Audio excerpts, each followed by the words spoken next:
မင်္ဂလာမနက်ခင်းပါရှင်နေပြီးတော့မိုးလေဝသနဲ့ဇလဗေဒညွှန်ကြားမှုဦးစီးဌာနမှ2026ခုနှစ်ဇွန်လ20ရက်နေ့မနက်9:00နာရီချိန်ထုတ်ပြန်တဲ့မိုးလေဝသသတင်းများကိုတင်ပြပါမယ်ရှင်ဒီကနေ့မနက်6:00နာရီဝဲချိန်တိုင်းထွာရရှိခဲ့တဲ့အနိမ့်ဆုံးအပူချိန်များမှာနေပြီးတော့မှ24ဒီဂရီဆဲလ်စီယပ်85ဒီဂရီဖာရင်ဟိုက်ရန်ကုန်မြို့မှာ25ဒီဂရီဆဲလ်စီယပ်89ဒီဂရီဖာရင်ဟိုက်နဲ့မန္တလေးမြို့မှာ29ဒီဂရီဆဲလ်စီယပ်81ဒီဂရီဖာရင်ဟိုက်တို့ဖြစ်ကြပါတယ်ဒီကနေ့မနက်6:00နာရီခွဲအချိန်မိုးလေဝသကျူတူမှာဖန်ရရှိတဲ့ပုံအရကပလီပင်လယ်ပြင်နဲ့ဘင်္ဂလားပင်လယ်အော်တို့မှာတင်းတင်းမှာတိတ်ထူထပ်နေပါတယ်မြန်မာနိုင်ငံပေါ်မှာကတော့ကချင်ပြည်နယ်စကိုင်းတိုင်းဒေသကြီးအထက်ပိုင်းအေရဝတီတိုင်းဒေသကြီးရန်ကုန်တိုင်းဒေသကြီးမွန်ပြည်နယ်နဲ့တနင်္သာရီတိုင်းဒေသကြီးတို့မှာမိုးတိမ်တောင်များဖြစ်ထွန်းလျက်ရှိပြီးအဆိုပါမိုးတိမ်တောင်များရွှေလျားရာနေရာတစ်လျှောက်မှာမိုးရွာသွန်းခြင်းနဲ့အတူလေပြင်းတိုက်ခတ်ခြင်းမိုးထစ်ချုံခြင်းမိုးကြိုပစ်ခြင်းလျှက်စီးလက်ခြင်းနဲ့မိုးသီးကျွေးခြင်းစတဲ့မိုးလေဝသဖြစ်စဉ်များဖြစ်ပေါ်နိုင်မှာသဖြင့်ကြိုတင်သတိပြုနိုင်မှရန်အကြံပြုအပ်ပါတယ်။ကျန်တိုင်းဒေသကြီးနဲ့ပြည်နယ်များမှာတင်းမှာတိမ်ထူထပ်နေတာကိုတွေ့ရပါတယ်။ဘင်္ဂလားပင်လယ်အော်အခြေအနေကတော့ကပလီပင်လယ်ပြင်နဲ့ဘင်္ဂလားပင်လယ်အော်တို့မှာမုတ်တုံလေးအားတင်းရှိနေပါတယ်။မြန်မာပင်လယ်ပြင်မှာမြန်မာကမ်းရိုးတန်းတစ်လျှောက်နဲ့ကမ်းလွန်ပင်လယ်ပြင်တို့မှာ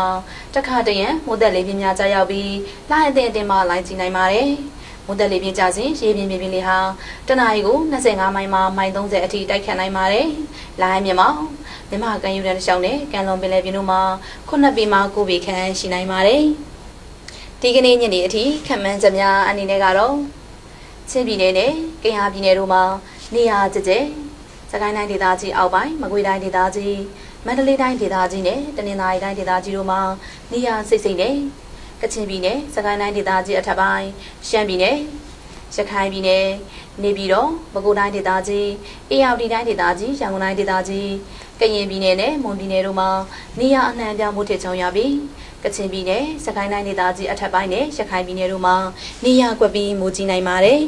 ။နေပြည်တော်နဲ့အနီးတစ်ဝိုက်အတွက်ဒီကနေ့ညနေအထိမိုးလေဝသအခြေအနေခန့်မှန်းချက်မှာနေရာကွက်ကြားမိုးထစ်ချုံရပါမယ်။အမြင့်ဆုံးအပူချိန်မှာ30ဒီဂရီဆဲလ်စီယပ်86ဒီဂရီဖာရင်ဟိုက်ရှိနိုင်ပါတယ်။ရန်ကုန်မြို့နယ်အနီးတစ်ဝိုက်အတွက်ဒီကနေ့ညနေအထိမိုးလေဝသအခြေအနေခန့်မှန်းချက်မှာ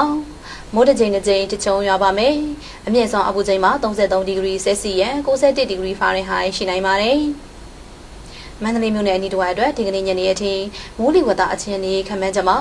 နေရာကွက်ကြားမိုးထချုံရွာပါမယ်။အမြင့်ဆုံးအပူချိန်မှာ33ဒီဂရီဆဲလ်စီယပ်61ဒီဂရီဖာရင်ဟိုက်ရှိနိုင်ပါတယ်။နောက်နေ့ရက်အတွက်ခန့်မှန်းချက်များအနေနဲ့ကတော့ရှမ်းပြည်နယ်ကချင်ပြည်နယ်စကိုင်းတိုင်းဒေသကြီးအထက်ပိုင်းရခိုင်ပြည်နယ်ပဲခူးတိုင်းဒေသကြီးအေရဝတီတိုင်းဒေသကြီးရန်ကုန်တိုင်းဒေသကြီးကရင်ပြည်နယ်နဲ့မွန်ပြည်နယ်တို့မှာမိုးပိုလာနိုင်ပါတယ်။ရေကြီးမှုအခြေအနေသတင်းဒီကနေ့မနက်မြန်မာစံတော်ချိန်6:00နာရီခွဲချိန်တိုင်းထွာချက်အရနန်းရင်ချောင်းရီဟာမိုးကောင်းမြို့မှာရင်းမြို့ရဲ့စုရင်ရင်မအထက်သို့တပေခန့်ကျော်လွန်နေပြီးနောက်တရက်အတွင်းပေးဝက်ခန့်မြင့်တက်လာနိုင်ကရင်းမြို့ရဲ့စုရင်ရင်မအထက်ဆက်လက်တည်ရှိနိုင်ပါတယ်။ဒီကနေ့မနက်မြန်မာစံတော်ချိန်6:00နာရီခွဲချိန်တိုင်းထွာချက်အရ